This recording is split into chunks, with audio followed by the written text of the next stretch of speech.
So before I get started, can I just get a show of hands? How many of you work in the infrastructure management space? So responsible for looking after infrastructure. Great, there's a lot more in the room than there was in Sydney, so this is a fantastic start. And how many of you are faced with the traditional asset management problem of delivering services balanced against community expectations and available funding? Yeah, pretty much everyone, that's what I thought. So I'd like to share a case study with you today about the work we did with Transport Canberra and City Services. But before I do, I'd just like to share a little bit about myself. So my name is Nicola DeBull.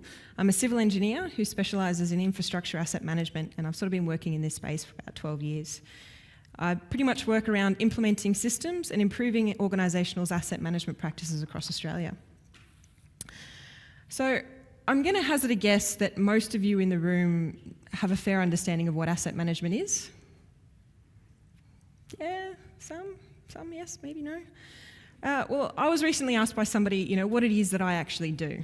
And I said, I help improve the asset management capabilities of an organisation and provide their staff with the systems and tools to make better, informed decisions around the assets that they manage. And her response was, wow, that's a lot of words.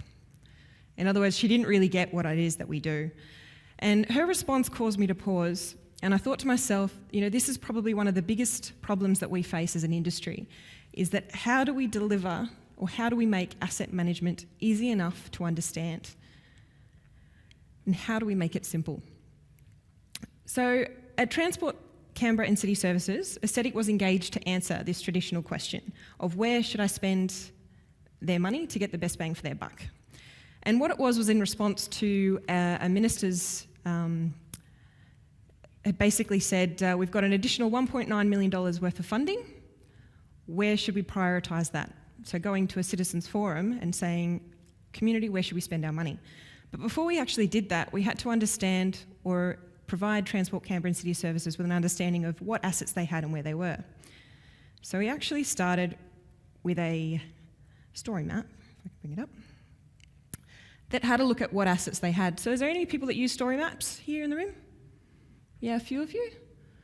Hopefully after this there'll be a lot more, because it's a really, really important engagement tool when it comes to actually identifying what assets you've got and where they are.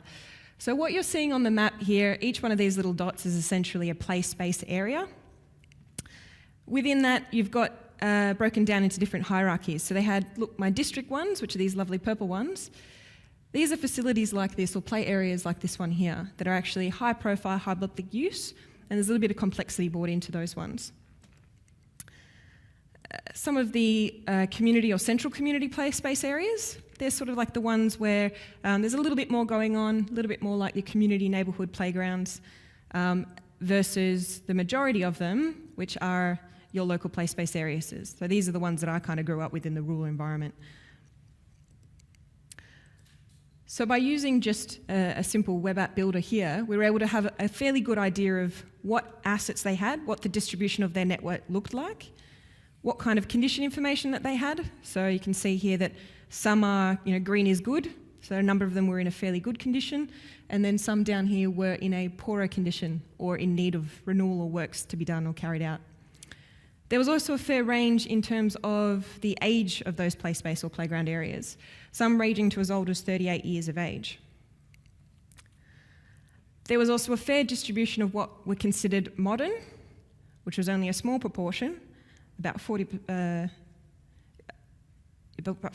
in comparison to those that were considered not modern. And in total there were 665.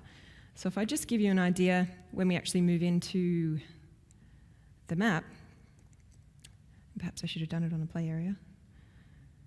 You can actually start to see, well, there's a number of play spaces that are actually in isolation of each other, but they're right next to each other. So we get an idea of the distribution of the network, and it becomes an interactive tool to understand what it is that they actually deliver. So now we had an understanding of what assets they had and where they were and sort of a rough idea of what condition they were in. We sort of said, well, what's the problem that we're trying to solve? Is it that we have $1.9 million that we need to go and spend? 6 local communities brought petitions to the Assembly following campaigns for new or upgrades to playgrounds in their local area within the last 2 years. 45% of the playgrounds were considered to be greater than 15 years of age, and so not providing quality play. There was a high cost to build playgrounds to the current design standards, and there was limited budget to renew these playgrounds. In addition, they were saying that the play spaces aren't modern. So essentially, Transport Canberra and City Services wanted to provide opportunities for better recreational health and social outcomes within current budgetary constraints. The research that TCCS also did showed that age and condition weren't just the main drivers for play space utilisation, but whether or not the users perceived that place to be modern. So if it was considered play space, if the play space was considered modern, that would drive high utilisation. I, for one, as a mum, know that when I go out the door, I don't use the local playground that's right near me. It's kind of old and dated. I'll walk 2 or 3 kilometres down the road to use the one that's sort of a little bit more modern and more interactive for me and my son. So based on this research, Transport Canberra set a target and said that we want 75% of our play spaces to be considered modern by 2028. So with this context, we developed an asset management scenarios and said for the play spaces to show the future impact if we were to deliver those different strategies over time. So what it is that we actually did is we undertook lifecycle modelling. Does many of you know what lifecycle modelling is or do any of this in your line of work? Yeah, a few? Fantastic. So for those of you that don't, lifecycle modelling is essentially a way for us to project the performance of assets over time. So we get an idea of what it is or how we expect them to be performing. Do they degrade faster or slower over time? And as they do start to degrade or deteriorate in terms of the service they provide, what is it that we need to do? So as our assets are reaching into that red zone, they might actually need full replacement of that play space. That becomes unsafe, so therefore you need to complete replacement of it.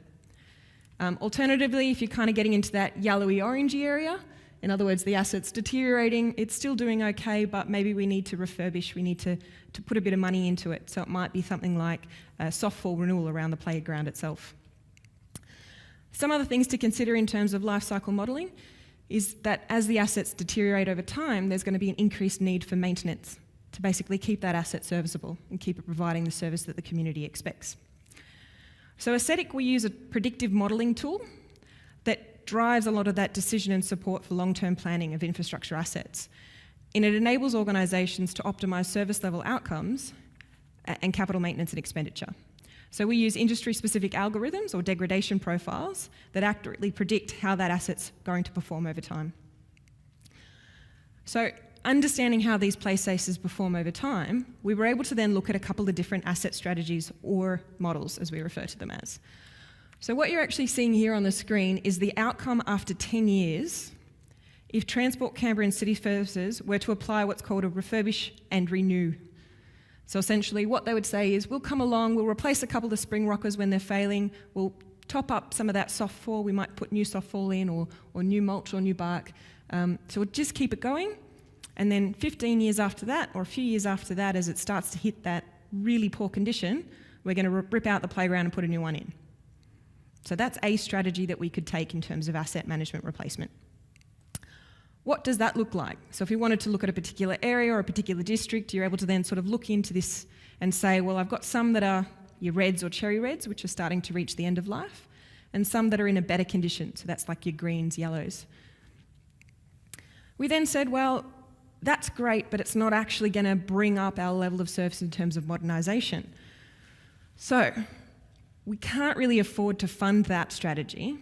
What if, with that $1.9 million, we looked at just fixing anything that's in a really poor condition at the moment, so bring it up to an okay level of service, and then let's just refurbish. So basically, we'll never renew it and make it modern, but we'll just keep fixing the things that break, keep topping it up, and just kind of keeping it all status quo. What would that look like? And as you can see, there's a lot more red popping up on the screen. So we're kind of keeping it okay, but the condition overall is deteriorating to a point that's not really delivering a comfortable level of service. So we went back to the drawing board and said, okay, well, what if we wanted to focus on modernising our playgrounds? Again, we've only got $1.9 million. Where would we be able to spend that, or what should we do if we just renewed playgrounds every 15 years? So let's not worry too much about condition. And I will just disclose that safety obviously is a priority, so if it's causing a safety or posing a risk or hazard, it's obviously fixed and addressed. But otherwise, we'll just let it kind of age a little bit and get into a poorer condition. But every 15 years, we'll try and renew those play space areas. What would that strategy look like? So as you can see in 10 years' time, again, the distribution of there's quite a few reds creeping in, but there's also some bright greens. So we've got a lot of new modern playgrounds, but there's also still quite a bit of ageing infrastructural assets that are in a poorer condition. We said, okay, well, looking at this, that $1.9 million isn't really going to give us what it is that we need. So let's consider a couple of financial scenarios. So we've got a few asset strategy models. Let's look at the dollars. The first one was around refurbish and renew for $1.9 million. Option B said is, well, what can we deliver with that $1.9 million? What would we need to do? Versus the refurbish in perpetuity for 1.9, and then also renew every 15 years. Then we also introduced another scenario that says, okay, we've now set a target that we want 75% of our play spaces to be considered modern in 2029. How much would we need to spend? You'd need to almost double your bucket of money. You'd need $4 million annually just to kind of reach that level of service. So we considered a number of funding scenarios and we increased the current expenditure. And then we start to have a look at, well, what does that look like then? So with the different scenarios, again, using a storyboard or a comparative chart through Esri, ArcGIS Online, we're able to have a look at a particular area or particular assets and compare the two scenarios side by side. So just as an aside, this does become a very powerful visualisation tool where you're taking that scientific analytical approach, that complexity in terms of how you're modelling your infrastructure, and turning it into a, I guess, palatable conversational story that you can now have with your community or your executive or ministers. One of the Assetic outputs as well is we start to look at how much money we're spending over time, and the line going across there is the overall condition.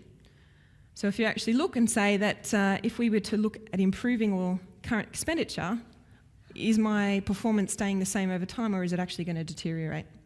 What's happening at a network level? In addition to that, we're able to look at the number of playgrounds that were considered modern for each scenario. So as you can see with the sustainable provision, what can we do with that 1.9? You can see that almost half of my play space areas would have to be disposed or removed of. So as you can appreciate, that wasn't a very palatable conversation when it comes to executive and senior management saying, where do you want to spend that 1.9? We want to spend it on ripping out half the playgrounds so that we can have a sustainable service provision. You can imagine it was a not a great conversation to be having. So we had to look at what is it that we're actually able to do, what can we do? So the conversation actually started to shift, and we started to look at that service level analysis. So it wasn't really just about where do we spend the money, what's our traditional asset management approach, but essentially if we were to look at the distribution, so here we're actually, this is a predictor output that looks at the condition distribution in year 10 for each of those scenarios. The grey means we've got to rip out half. You know, if we're looking at refurbishing and renewing, you've got some in green, some in red. If we were to look at modernisation, there's quite a significant amount that would still be in a very poor condition. So that's resulting in a high risk. Again, that's not very palatable in the current climate. So the current approach of assessing play spaces in isolation didn't allow for that wider play space service gaps. So it wasn't actually considering different things like age cohorts, accessibility, play diversity, nor was it considering other facilities, such as seating, pathways, shades, schools, and childcare proximity or other public amenities. So it was pretty clear that business as usual was not going to cut it anymore, and that Transport Canberra and City Services staff actually decided to consider a new approach, which is around that service-centric asset management. So instead of being budget-driven, it now started to change the conversation to actually, what is it the services that we provide? So throughout this pilot, the conversation, as I said, it moved from where shall I spend my money to what do I actually really need to deliver, and are they actually fit for purpose? So what really drives utilisation, and are our play spaces fit for purpose?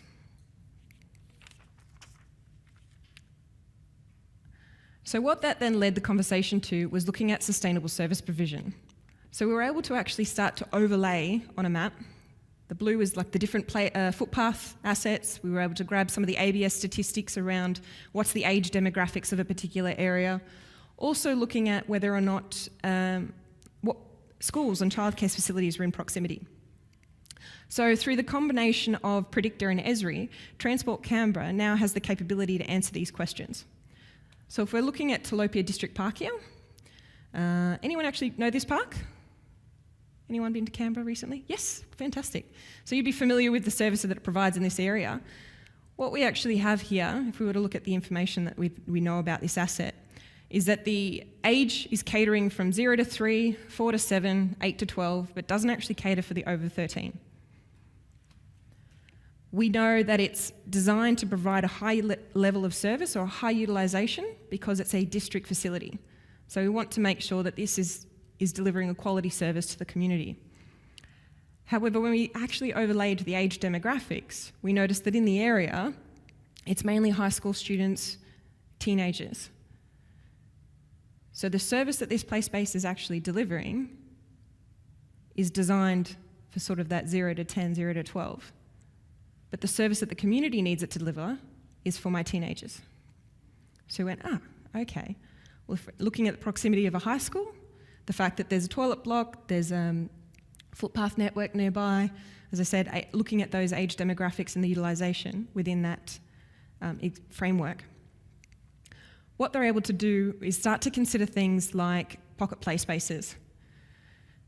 So instead of replacing that play space with a $260,000 district playground that's targeting you sort of 0 to 12, they can start to consider things like, for $50,000, I could put in a concrete table tennis table. Not only is it going to last me a lot longer than, it might be 50 years and not 15 years, it's going to provide a public amenity that's actually delivering a greater service, so there's a greater buy-in and engagement. They might put in a few extra barbecues in this area. They might look at potentially maybe even putting an escape park. So it's looking at, I'm getting longer life, reduced costs on that replacement, and I'm actually meeting the target demographic and need and demand for that community by delivering that play space. So this became a really good tool just through combining that scientific analysis, I suppose, of what infrastructure do I have and what is it providing, to then bringing into the wider lens of, is it actually delivering the service that the community needs it to deliver? So I want to leave you with this thought, and that is that if seeing is believing, and believing is knowing, and knowing beats the unknown, isn't it better to see? Through Predictor, the power of visualisation enables asset managers to tell the infrastructure story.